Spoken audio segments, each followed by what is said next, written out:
Ein herzliches Guten Morgen oder guten Nachmittag, je nachdem, wo Sie sich aufhalten. Mein Name ist Ulrike Straka. Ich bin Wirtschaftsdelegierte in Sydney und ich begrüße Sie ganz herzlich zu unserem Webinar zur Sport- und Freizeitwirtschaft Australien. Ich werde jetzt ins Englische wechseln, weil wir Vortragende haben, die Englisch sprechen und weil wir auch Teilnehmer haben, die nur Englisch sprechen. Daher lassen Sie mich ins Englische wechseln und wir fahren fort mit einer Welcome to Country oder mit einem Acknowledgement der aborigenen Bevölkerung in Australien.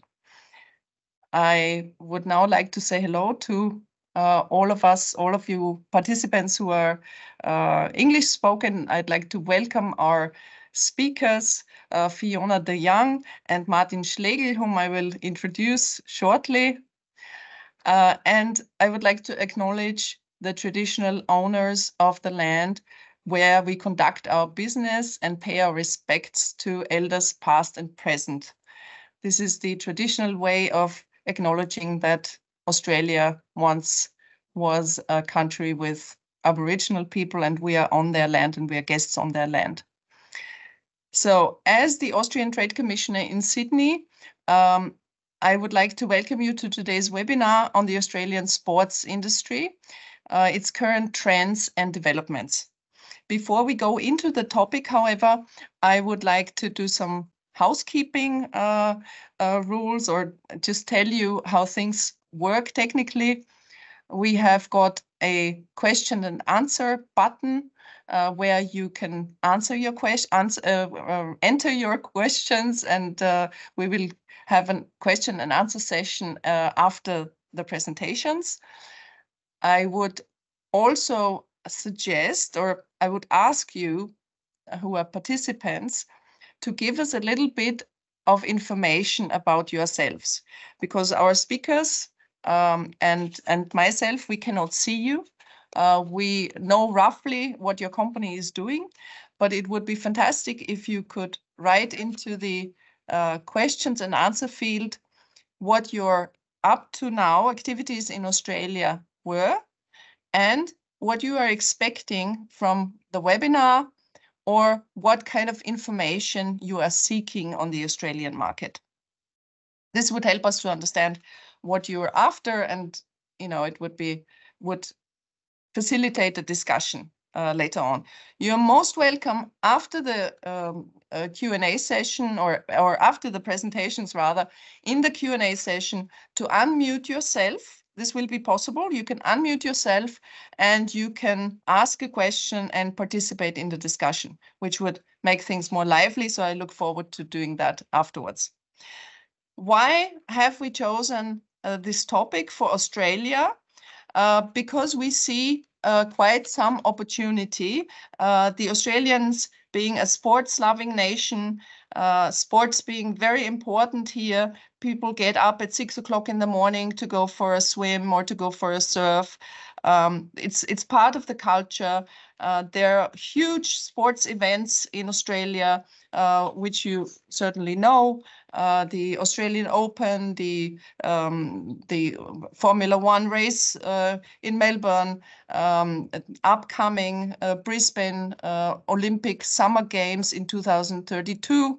So there's a lot going on, and a lot more that our speakers today will talk about. Sports is an industry in Australia that employs over 90,000 people. It's a huge sponsoring business, and as I mentioned, the Olympic Games that are coming up in Brisbane, they will be the first, so they claim, the first CO2 neutral games. So there are vast opportunities for not only Austrian companies, but certainly also for Austrian companies to participate in equipment or in infrastructure for these games. Briefly, an overview of how do Austria and Australia cooperate. We have a very small Austria in surface, small Austria with 9 million population, delivering goods and services of over 1 billion euro to Australia. Australia exporting only about half to Austria, not even half of that to Austria. And clearly Austria has some technology to offer to Australia. When we look closely at what we are exporting and the sports and games section, it is only a small amount. It's 2.4 million euro exports of Austria to Australia, and that is largely in skis and ski bindings, but also water skis. And we import some 90,000 euro worth goods from Australia. And this was also skis, water skis and boards.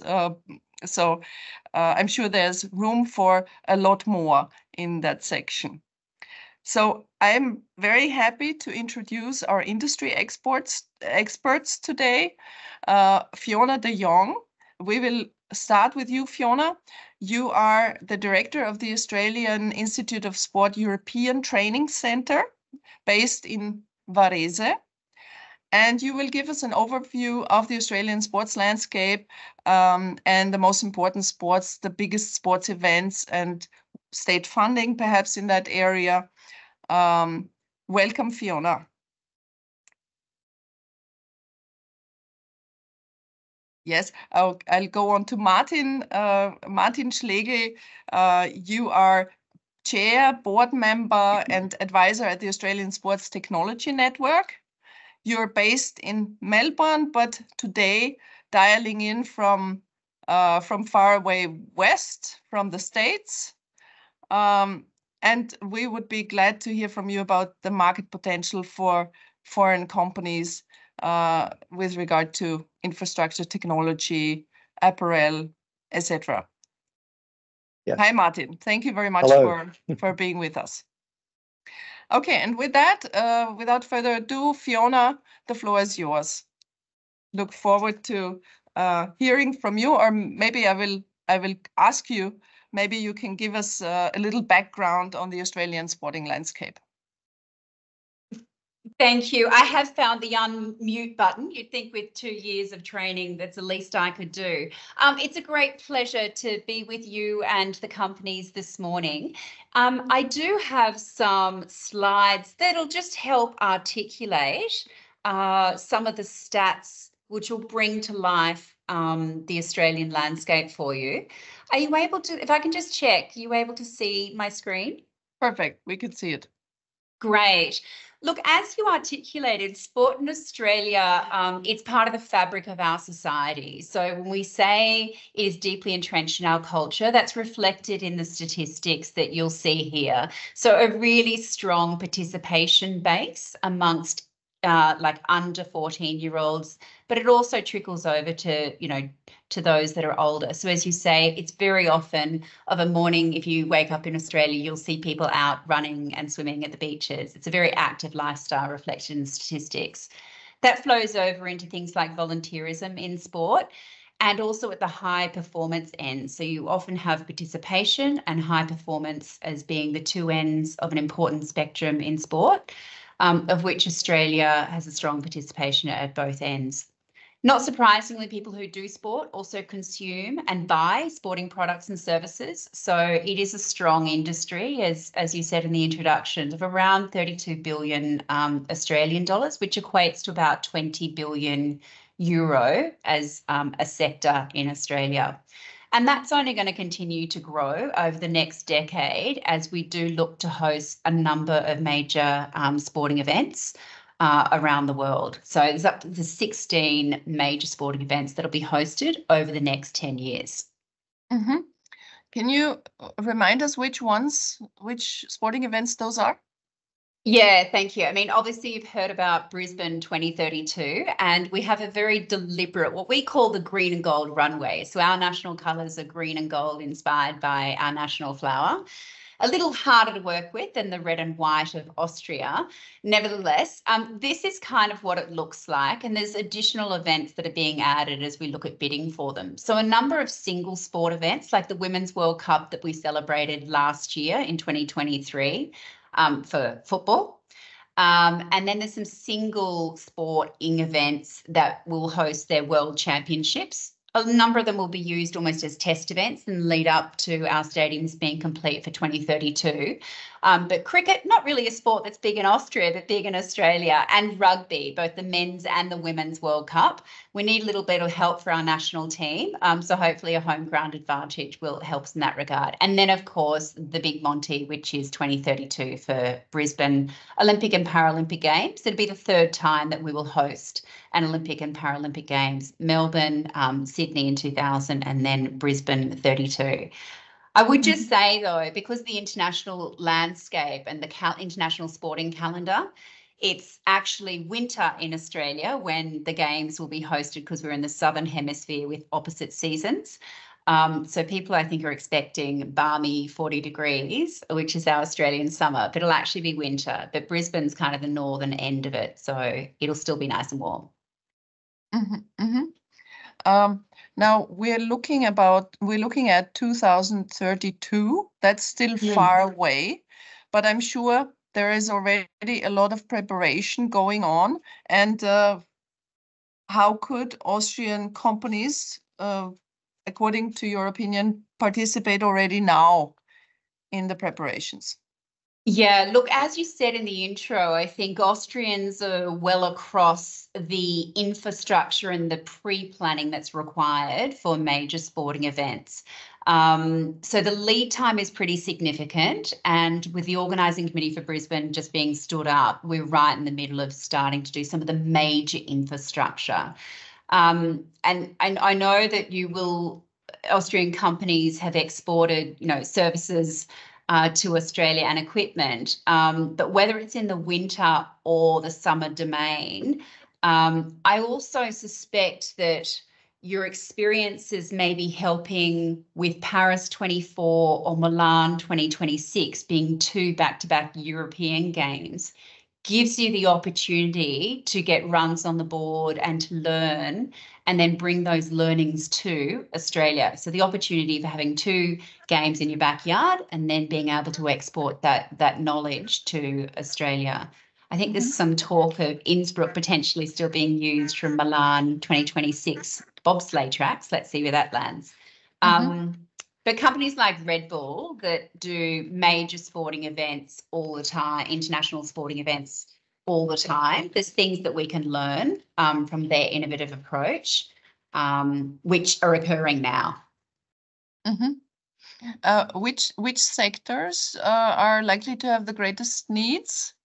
So if I was to go top three, it'd definitely be in the major infrastructure perspective. And I don't, as you alluded to, you can't do major infrastructure without looking at the sustainability measures. And my impression as someone who's moved from Australia to Europe just recently is Europeans do this a lot better than us. You're far more advanced and sophisticated in baking in the sustainability measures here. And so there's a lot we can learn from companies in Europe and Austria.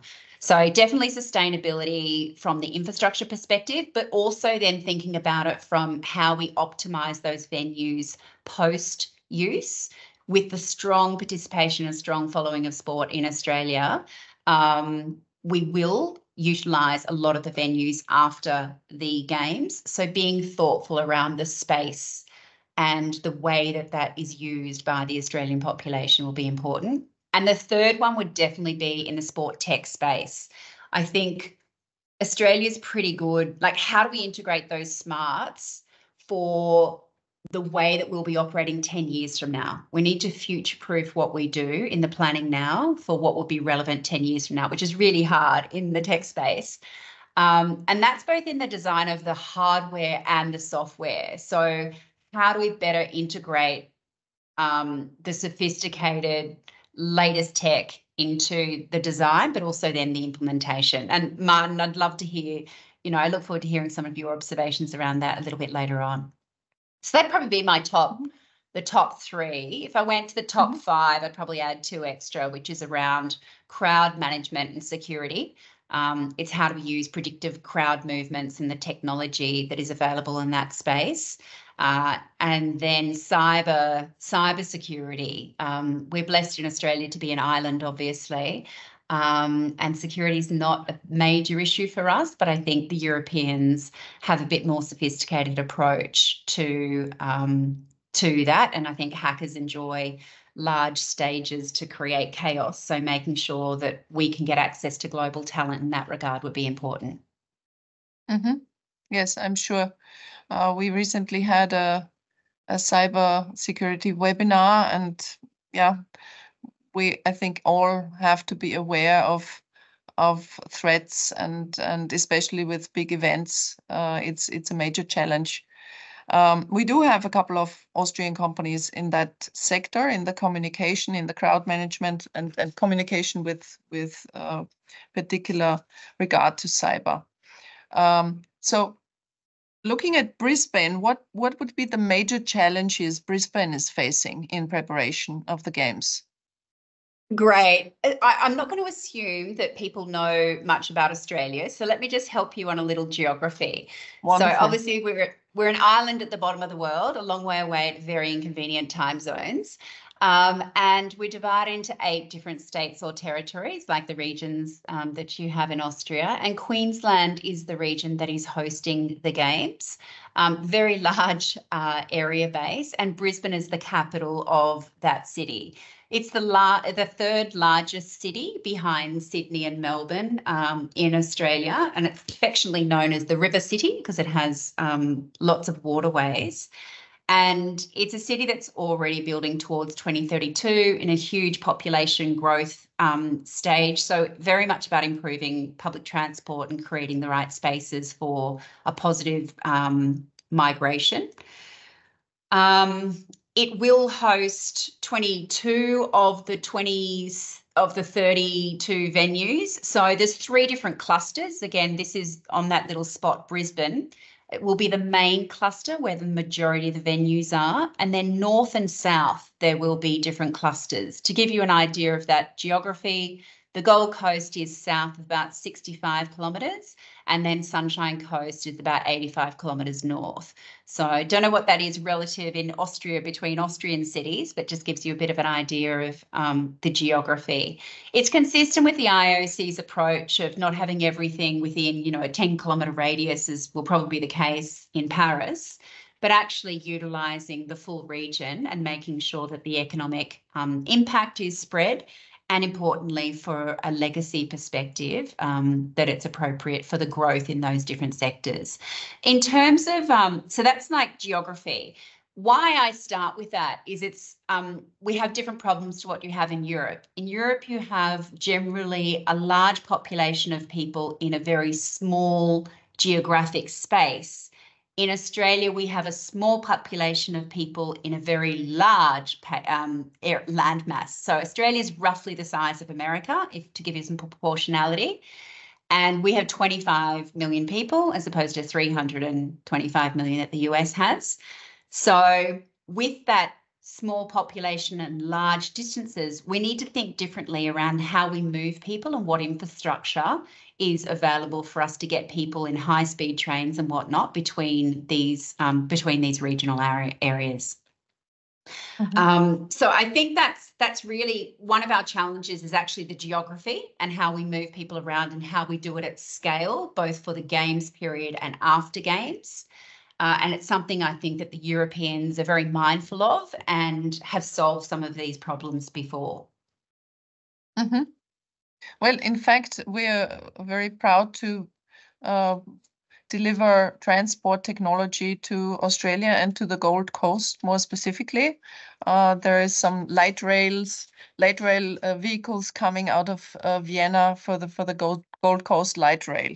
So this is already something that's been going on for a while, and will also probably help reach the zero emission goals of the Brisbane Olympics.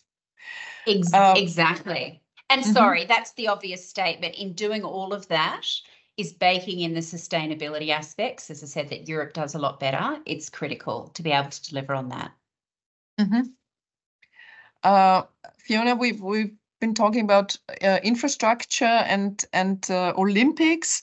Now, the sports side of the games, Australia is, I think, a country with major successes. And if you break it down per capita, you are a very successful sporting nation. So you need competitive national teams, and you are working in Italy to help Australian teams be successful. Can you tell us a little bit about that? Yeah, it is a bit difficult for people to conceive, like, what do I actually do? So let me take a step back. The success of a home games is never going to be measured based on the buses arriving on time or the village being built in a certain way. It's going to be often measured in the hearts and minds of the Australian population by how many medals we win. So it means we need to be very deliberate around the 10-year-olds today will be our future Olympians in 2032. So what are we doing to give them every opportunity to succeed so that the games are perceived as a success, not only from an infrastructure economic perspective, but also from actually a sporting perspective? I think every country has a different problem to solve when it comes to how do we win more medals at an Olympic Games. And there's two ends of the spectrum, as I said, there's participation and there's high performance, and they're inextricably linked. For Australia, we don't have the issue of culture and a strong culture of kids getting access to sport. So we have a really deep and strong pipeline of talent, even though we've got a limited population size. Our issue is not encouraging people to take up sport or even the pathways of developing them through that sporting into a high performance, and Olympic champions. One of our biggest problems to overcome is the tyranny of distance. We can't change the fact that Australia is located a bloody long way away from the rest of the world. And most sporting competitions actually happen in Northern Hemisphere, be it Europe or America. So the thinking was, from a sustainability perspective, how do we take a little piece of Australia and locate it in Europe so that our athletes do not have to travel to and from Australia every time that they're competing in international competitions. So they'll come here at the beginning of the summer season, go off to tournaments, come back, go off to different events and come back. So we have a base called an AIS, Australian Institute of Sport, that's in Europe, which allows those athletes to come at the beginning of the season, do those different competitions, either to train here for long periods of time or to use it as a base for medical and different support. So it's our home away from home, a little island of Australia in the middle of Europe in Italy, which is a very sustainable approach and our out-of-the-box solution to solving Australia's one of our biggest problems. If I just quickly talk to what's on screen, as I spoke a little about participation in sport, and one of the challenges we'll have to overcome over the next few years is we see, like many countries, there is a bit of a participation cliff that happens when kids get post, 15 years old. We're not unique. It's a global trend, and I'm sure one that Austria struggles with too. So this is around how do we ensure that people stay engaged in sport and give them the opportunity to bounce back where they can re-engage, in universities or corporate and as people begin to age. So that's a focus for us over those next 10 years, as well as developing our Olympians into being Olympians. Oh yeah, I'm just jumping ahead there. Okay, well, sorry, just one final comment on the work that we do here at the AIS in Europe is we have recently opened up to international teams. So if there are organisations that are involved in your high performance sport in Austria, it's a place that you could allow your athletes to come, particularly in the lead up to Milano 2026, where we're like on the doorstep of some of those venues. So as a country that is often confused for Australia, we'd welcome the opportunity to help you out in the preps for 2026. Okay, well, I'm curious what our Ministry of Sport is doing to bring up the sporting population in Austria. I'm not sure that they have such an engagement, such a an intensive plan and theoretical approach on how to get more people into sports, but it would be worth looking at it, I think. Yeah. And as I say, I regarding think there's a global trend that we all have, and high performance is one end, but participation is critically important because you need that deep pipeline of people to be able to, not only does it deliver health outcomes for a healthier population that reduces your health costs, absolutely, but generally it's, yeah. Yeah, although I have to say in Austria we also have this saying, some people who don't like to do sports use it as an excuse. Sport ist Mord.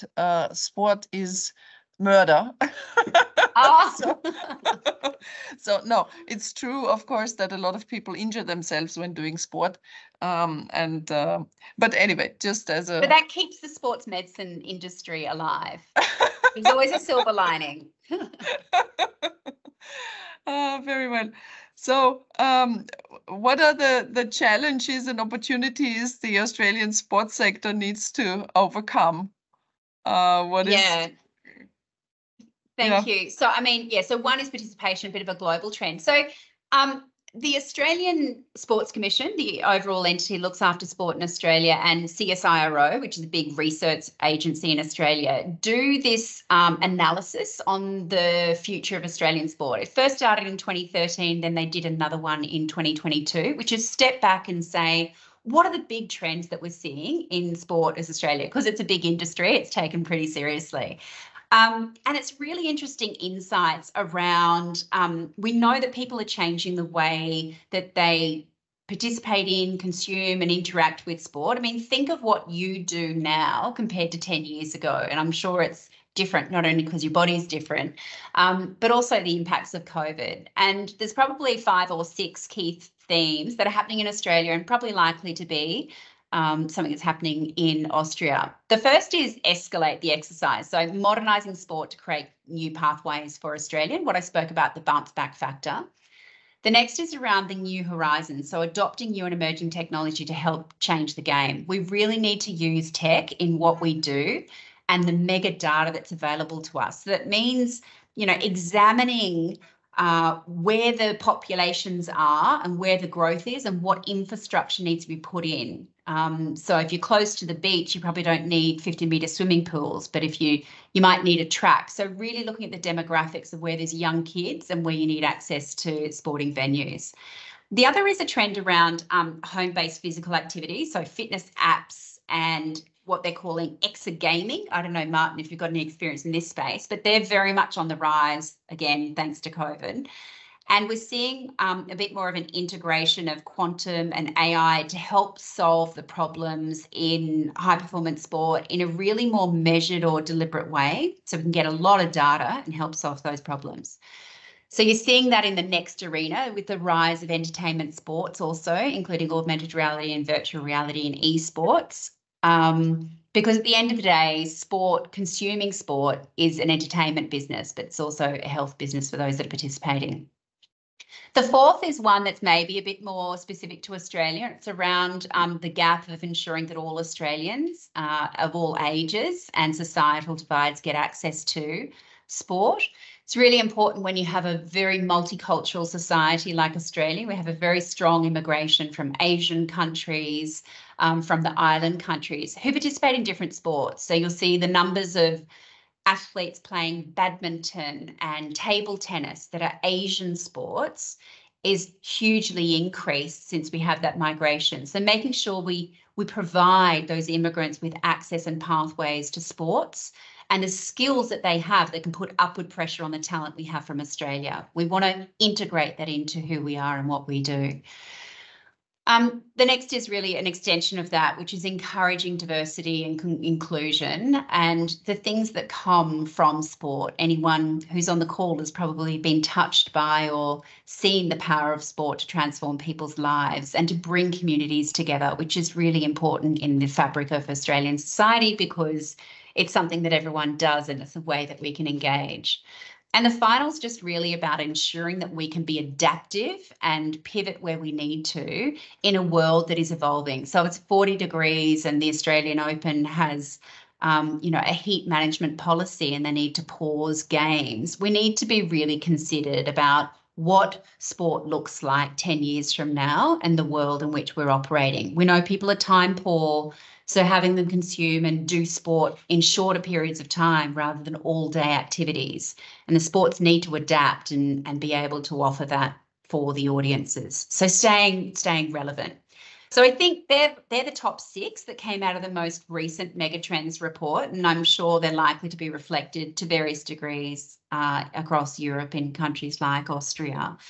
I think what it demonstrates is Australia is a country that very much, we know we need to think differently. We know we need to keep evolving, and we need to draw on the collective knowledge of our global talent in these areas, which is why discussions like today, I think, are really exciting and really important.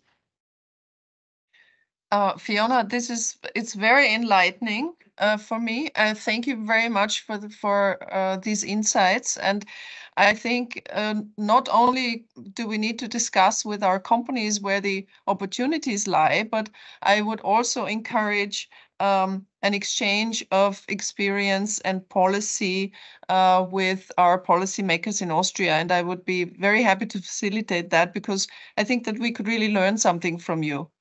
So, yeah, and I think the opportunity with Milan 26 is a really good one, because you're really strong in winter sports. We have this presence here on Milan's doorstep, and then you can get the benefits of Brisbane 2032 with that shared knowledge. Help us a little on the ski slopes, and we'll help you on the grass and the surf. Okay, let's see how we can get you connected with Austrian policymakers and other people in sports and make some sense out of that. Nice. Yeah. Thank you. Thank you. Thank you, Fiona. Martin Schlegel. Martin, I would like to recall to our companies that you are a Melbourne-based sports expert. You are chair and board member and advisor at the Australian Sports Technology Network. And you will talk to us about the market potential for foreign companies with regard to infrastructure, technology and innovation and equipment. Let me also remind the participants that you can ask your questions in the question and answer field. The chat is blocked, but the question and answer field is open. Please ask your questions. Tell us about what your interests in the Australian market are. And after the, and we've got half an hour to go approximately, after the presentation that Martin will give us, we would really be pleased to open the floor and have a bit of a discussion. So you are able to unmute yourselves and you can participate. So with that, over to you, Martin. And yeah, please thank you. share. Thank you, Ulrike. And I'll share my couple of slides with you. And as I take the opportunity, first of all, thanking Ulrike and the team at Advantage Austria for having me. Just a little bit of background, because probably not a whole lot of people have heard of the Australian Sports Technologies Network. We're an industry-led membership organization, not-for-profit, which originally had the mandate to grow a viable sports tech industry in Australia. And we effectively do that through various different activities by providing knowledge to the industry. We maintain and run an innovation hub, and we build connections. And connections are within the ecosystem in Australia, but they are also global connections. And that's why I was so pleased to be able to present today to the companies here on the call. And we have a sort of like a motto that we live by. And it's basically, if you are a sports tech company in Australia, you're born global, but you really have to thrive locally before you can enter global markets. And that's been really a mantra for our companies of understanding. And Fiona was talking about the challenges that Australia is faced with as a country, as a continent. But there's also opportunities that come out of that. Amongst the countries that regions in the world that I've lived in, I've found, as Fiona was saying, because of the multicultural makeup of Australian society, it's very diverse. There's so many different sports that are being played actively from junior to professional level, that provides an opportunity for companies on the call, and I'll be talking about that. But let me dive into a report that we're now doing annually, and these are the data points from 2023, because 2024 will be released in 2 to 3 months, June, July this year. And it's really the question, what is sports tech? We can obviously go and look at all of the sports and say technology that's used in basketball or football, soccer, Australian rules football, rugby, swimming, in winter sports in general. But we took a little bit of a different approach, and we said there's generally 3 pillars, and that's the infographic on the bottom left-hand side. There's 3 pillars. Obviously, Australia is very well known for its professional and elite sports, and that really is around athlete performance, injury prevention. But then there's 2 other pillars, and to the right of that, mass participation and active living. And Fiona was talking about the importance of sport participation in a country like Australia, and that's reflected in some of the trends that we are seeing from a technology side. But business of sport, or sport, is also business, and it's closely linked to entertainment. And that's also then linked to these major events Fiona was talking about, which then is reflected from stadium venues, event operation, media, broadcasting, social media, and the esports and some of these modern forms of sport. Now, that sport tech sector in Australia is largely made up of small companies. And we classify that by a number of employees. So 1 to 10, we call generally startups. SMEs, we classify as 11 to 50, and large companies have 50 or more employees. And you see that there's almost 60% are small companies in that sector in Australia. So we then went a little bit further, and we were talking about the long distances and the density across Australia. And that's really reflected also where the activity occurs. You see these 3 centres from the north, Brisbane, Sydney, and then Melbourne, and the other cities around Australia where we do see activity in sports technology. We catalogued about 760 companies, again, across the country. And these are companies that are only working in those segments that I talked about. So if I go back to the technology stack, we now define sports technology as advanced materials, sensors and devices, medical health and biotech, and information and communication technologies. And information and communication technologies is a very interesting aspect, because we all know that footwear, sports equipment, apparel, these are things that we associate with sports and technology right away. But artificial intelligence, AR, VR, blockchain, cloud data infrastructure, these technologies find a way into sport and find an application in sport. And they are a very fast growing segment. In Australia, there's probably now a majority of companies in that sector. And it also provides avenues for companies that have an expertise in that sector to just think about how they can deploy their expertise into sport and therefore enter sports technology. So there's 2 aspects of what we do at the ASTN. It's obviously working with startups and trying to get them into larger, grow them, help them grow into larger companies from early stage to growth stage and then export ready. And so Ulrike, the low numbers that you were talking about of exports from Australia to Austria, maybe we can change that with some of the sports technology we have.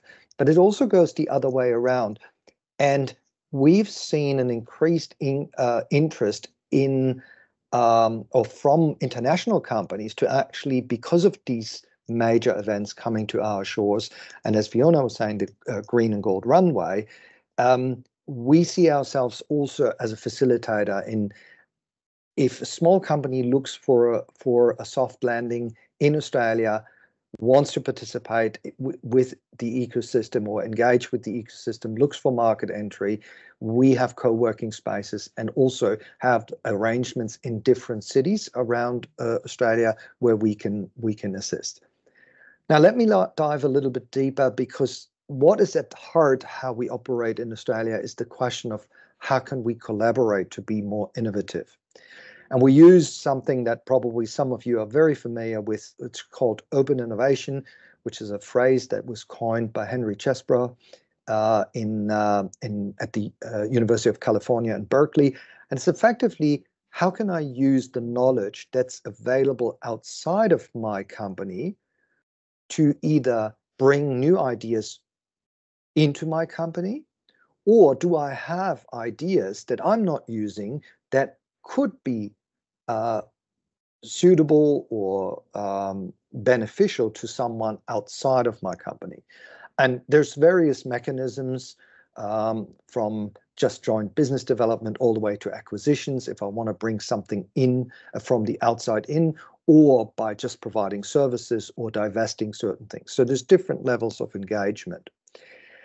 And I'm going to give you a couple of case studies on the use of technology, or better, the impact of technology on sport. And I'll focus on smart stadiums, because as Fiona was pointing out, there's certain things that have been done in Europe very well.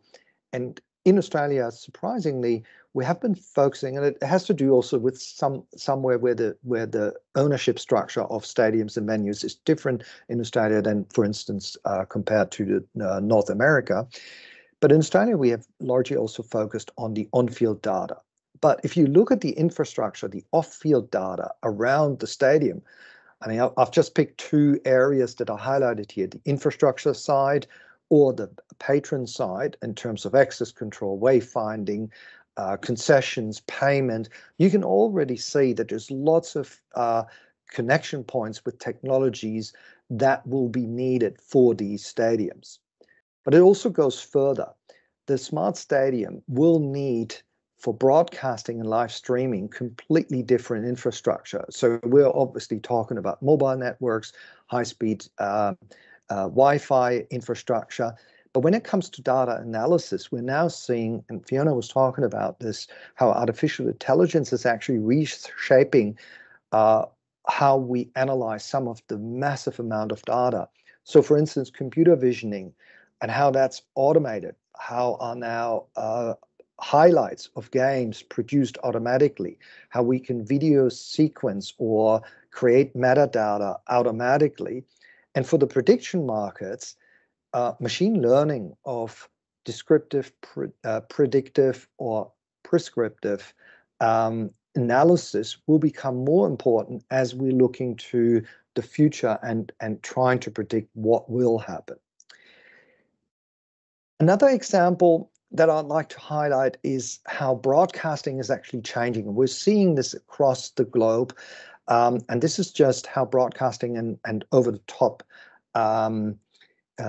streaming rights have changed and have actually fragmented this whole landscape. But one thing I'd like to draw attention to is Optus Sport was in Australia the first major company that introduced streaming services via the internet in 2018 for a major sport event. They had a massive problem with that, but they learned so much out of it that they are now one of the best providers in the market here. And the reason why I like to highlight that is the Australian consumer is very adaptive to new technologies. And so therefore, testing and validating certain things is something that companies should really think about. And it goes also into sensors and devices. And what we see from a technology perspective is that what was used for elite athletes previously and only reserved for a small group of very, very sophisticated training methodologies versus the consumers is now actually blending and coming together. So the quantified self, so where I take data points and based on these data points, then devise a training regime, is now something that's not only within reach of elite athletes, but also the consumer. And if you now think about how potentially artificial intelligence can help an ambitious weekend athlete to devise a training program that's personalized, you all of a sudden see how these things are merging together. The final example that I have is around sports equipment and apparel, and we see a particular focus on female athletes, and this is something that has been really neglected over the years, but we're seeing a lot happening in Australia at the moment. And when you think about it, it's effectively an optimization question. It's a question: how do we allow performance? How do we reflect that in the design? And how do we keep the cost reasonable? So when we look at performance, we need to understand what sport are we providing equipment or apparel for? What are the standards that the sport sets?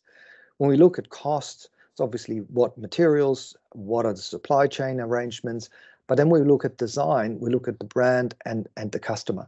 And what makes this so interesting in Australia is, as I said, that diversity that we have in our country. All of these different sports, all of these people with different cultural backgrounds, all of the different age groups that are active because of the active lifestyle or want to be more active. And we see sports equipment and apparel companies actually starting to cater to that. I want to leave you with a couple of final thoughts. And it was really inspired when I visited the Olympic Museum in Lausanne last year. There's a great exhibit that there's a slider, and you can probably see that on the bottom, where you can slide through from left to right, and it will illuminate all of these sports that are a part of the various different Olympic Games. And obviously, if I look at Paris 1924, there were only a limited number of sports. If we now look at 2024 in Paris, there's a large number of sporting events that are going to happen. But it's not only about sport, because the thought that I want to leave everybody with is elite sport is related to fitness. Fitness is related to wellness. And when you then think that wellness is related to health and possibly to work safety, occupational health and safety, and even to defense, we can think about how can we translate what we learn in sport into other sectors. And for me, this poses a very interesting question. Are we going to see more sports companies actually grow up and go into these other sectors? Or are we going to see companies that are already in these other sectors coming down to the consumer level of sports? So it will be a very, very interesting couple of years. And technology is effectively a way to probably bind all of these things together.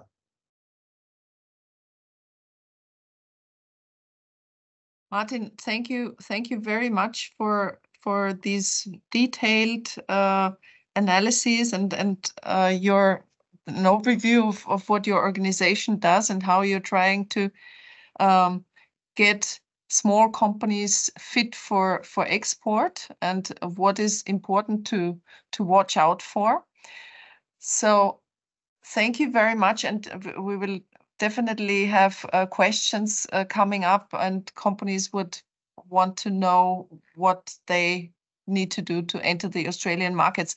May I encourage people to unmute themselves or to raise your hand, and then I will ask you to unmute yourself to ask your questions. We have today we have companies in sports tech for example, companies who have access technology for big event sites. We have a company with flooring for wooden flooring, heatable wooden flooring, or just wooden flooring for big sports, inside sports halls. We've got companies with equipment around the bicycle. We've got companies in building with coffrage. How do you say coffrage? I'm forgetting. Anyway, it's for building and for pouring concrete into for building stadiums and the like. And there are some high-tech companies as well. So please, if you are ready to ask your questions, just raise your hand. And in the meanwhile, I would like to ask Fiona for her advice to Austrian companies who want to do business in Australia in the sports field. Great question, Ulrike. I think there's some consistent themes from my time in Austrade that we heard from companies that were trying to embark on the Australian marketplace. The first would be not to underestimate the importance of a local presence. So the time zones, as someone who works in Europe with Australia all the time, the time zones are just inconvenient. Like, it's the furthest and the worst time zone. It's 8 hours now, but 10 hours in the winter months. So it means you only have somewhere between 45 minutes and 1 hour of crossover to actually do business if you're trying to do it remotely from Europe. So having a physical presence on the ground, I think, is really quite important. But selling for your employees to spend a year in Australia is often not a hard sell, and it means they can surf before and after work. So the other side to it is there is a skill shortage in Australia. So particularly in the higher skilled workforce and things like in the tech space and some of the sectors that we're talking about. So knowing that there is a skill shortage means it's easier for you to sometimes import your talent than it is to try to find local talent. But that's not to say that partnering with Australian companies is also a very, very viable way to go, so that you do have the local presence and the local know-how and knowledge is a really effective way that a lot of companies will start to build the business. And I think that's just it, is because you've got a 10-way runway into Brisbane and you've got lots of little sporting events, you can grow over time, and it's worth the investment of your people and your business. The other observation I'd make around the workforce is, because it is there is a bit of a skill shortage, it means that the workforce is quite mobile in Australia. So people will change jobs maybe every 3 to 5 years, and being able to keep talent in your companies is actually hard because they get a better offer and off they go, which is very different culturally to Europe, where people stay in a job for a long time and they're happy to have the job security. So it does mean, if you're sitting back here in Austria, you think, what's the problem with the turnover of staff in Australia? It's not that there's a problem with the leadership, it's that that's just a buoyant market. So it doesn't mean it's a red light that something's going wrong. You just need to bake it in. That is changing in Europe also. It used to be really that people were working long-term in a company, but those changes are definitely happening a little more frequently now. Yeah. Right. I'm sure it might be different in Austria to what it is in Italy, where people are a little more stuck. So I think, the only cautionary tale I'd say about that is it is a little bit difficult to navigate the visa process, people say. So it's lots of form filling and box ticking. And my advice in that regard would just be engage a proper migration lawyer to help do it. We recommend those to Austrian companies. Yes. Correct. So I'm sure that, it's exactly what you do every day, and working with Advantage Austria and the equivalent is Austrade, they can help you navigate those things. Thank you, Fiona. I would like to take up Mr. Wohlvater's question. He's representing the company SunKit. Or Mr. Wohlvater, would you like to just come online and ask your question? Hello. Hi. Good morning. We can hear you. Go ahead. Yeah, perfect. So as I wrote in the F&A section, our company is a provider of, for example, conveyors for artificial whitewater courses, which is going to be also one of the projects in Brisbane, and we supplied them for the Olympic Games in Tokyo and also in Paris this year. So together with our Australian partner, Doppelmayr Australia, we submitted already a quote for such a conveyor. And my question was, okay, when and how the decisions are made for this kind of products? For Brisbane, for the Olympics. Yep, I'm going to try to answer that. Usually a host city is awarded the games 7 or most 8 years out. So Brisbane has a 10-year or 11-year runway, which is still ahead of what other host cities have. So some of it is we're ahead of schedule, and some of it will wait until the ordinary 7 or 8 years. The organising committee has just been stood up in terms of its leadership team, and they're starting to recruit people now. And part of that includes the procurement process for venues. So it'll probably happen over the next 6 months is when you'll start to see. If you go onto the website, which I think is brisbane2032.com, they have a section in there which is procurement, which is what we call it in Australia. And there'll be a division within the organising committee, which is part of the state government, that will be doing the procurement process for all of those venues. But with your experience, one thing I would say is in Australia, we do like companies that have great experience that have done it before. So your experience in the other games will have you be very well placed to do that work. And it's a really important sport in Australia. We've got Jess Fox and a number of other really strong athletes that compete in that. Perfect. Just one additional question. Is there going to be to build a new artificial whitewater course in Brisbane? Is that completely new, or is it already existing? No, they are wanting to build a new one, although it is one of those venues that is a little bit up for grabs in terms of the debate, because the IOC's new approach from a sustainability perspective is not to build new venues for each Olympic Games. But because this sport is one that is a strong following in Queensland in that region, and they don't have existing infrastructure, the Brisbane state government want to build it, because they're saying we're going to build it whether we have the games or not. We might as well do it within this time frame.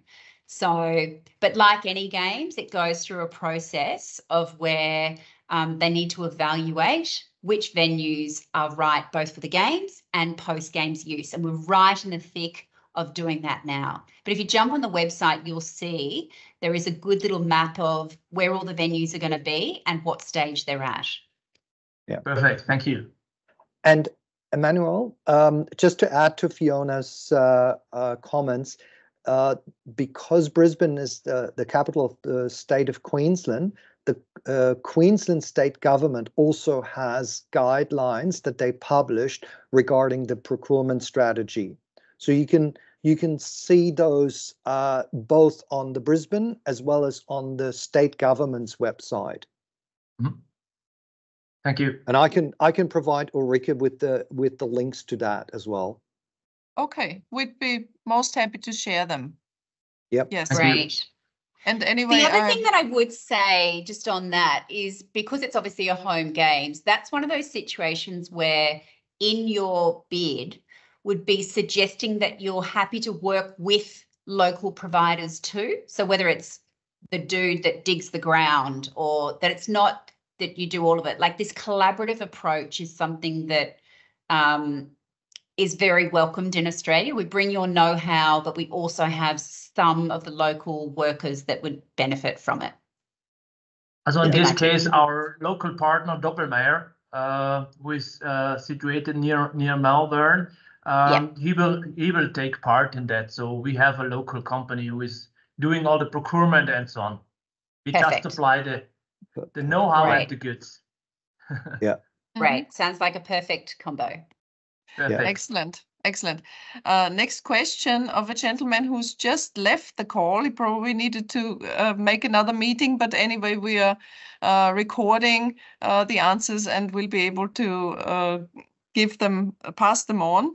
So Mr. Grothold of Anita would like to understand the local sports market and its potential, how to adopt their marketing and communication strategy better to the market.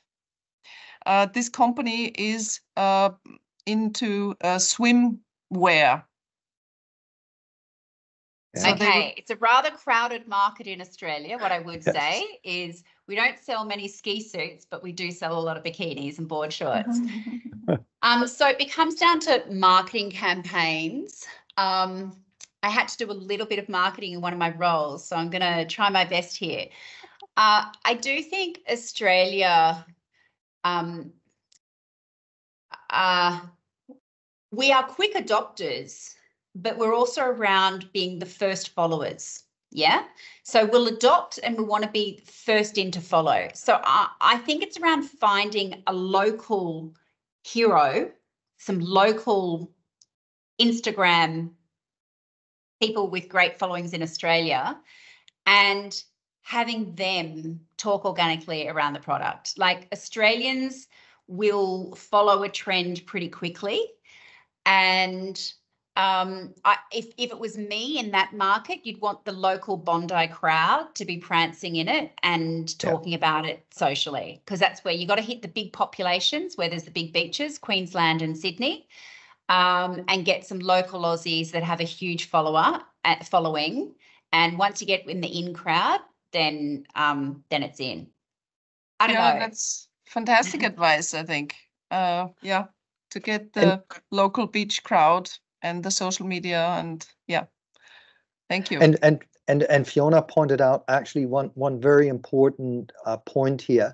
Because Australia and its proximity to beaches and oceans, it is a very crowded marketplace for exactly that. Because keep in mind that with some of the surf areas around even Bells Beach, Torquay, there was a cluster of beachwear, surfwear that actually originated from there.